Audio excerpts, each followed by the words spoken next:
زبردستی کی شادی۔ شہر کی سب سے بڑی بزنس امپائر کا مالک حارث شاہ صرف ایک بزنس مین نہیں تھا بلکہ ایک ایسا شخص تھا جس کے نام سے لوگ ڈرتے تھے۔ اس کی دنیا میں طاقت سب کچھ تھی اور جذبات کمزوری۔ لوگ اسے پیچھے سے ٹائکون گنڈا کہتے تھے کیونکہ وہ اپنے فیصلے منوانا جانتا تھا چاہے جیسے بھی ہوں۔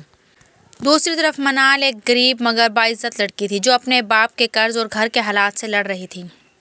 اس کی زندگی میں خواب کم اور ذمہ داریاں زیادہ تھیں۔ اس وقت منال کی زندگی نے ایک نیا موڑ لیا جب حارث نے اپنے ایک بزنس ڈیل کے بدلے میں منال کے باپ کا قرض معاف کرنے کی شرط رکھی۔ شرط صرف ایک تھی، منال سے شادی۔ یہ ایک زبردستی کی شادی تھی، ایک سودا۔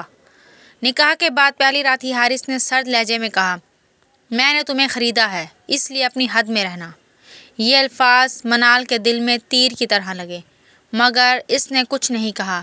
شروع کے دن نفرت اور خاموشی میں گزرے۔ حارث اکثر غصے میں رہتا اور منال اس کے سامنے آنے سے بھی ڈرتی مگر وہ گھر کو سنبھالتی رہی، سب کچھ برداشت کرتی رہی۔ ایک رات حارث زخمی حالت میں گھر واپس آیا۔ اس کے دشمنوں نے اس پر حملہ کیا تھا۔ پورا گھر خوف میں تھا مگر منال نے ہمت کر کے اس کے زخم صاف کیے۔ حارث نے پہلی بار منال کو غور سے دیکھا تھا۔ وہ لڑکی جسے وہ خریدا ہوا سامان سمجھتا تھا آج اس کے درد میں اس کے ساتھ کھڑی تھی۔ وقت گزرتا گیا اور حارث کے رویے میں نرمی آنے لگی۔ وہ اب منال پر چینکتا نہیں تھا بلکہ خاموشی سے اسے دیکھتا رہتا تھا۔ منال کی سادگی اور اس کا صبر اس کے دل میں جگہ بنانے لگا۔ لیکن کہانی میں موڑ تب آیا جب حارث کی پرانی دشمنی واپس آ گئی۔ اس کے دشمنوں نے منال کو اغوا کر لیا تاکہ حارث کو کمزور کیا جا سکے۔ جب حارث کو پتہ چلا تو پہلی بار اس کا خوف باہر آیا۔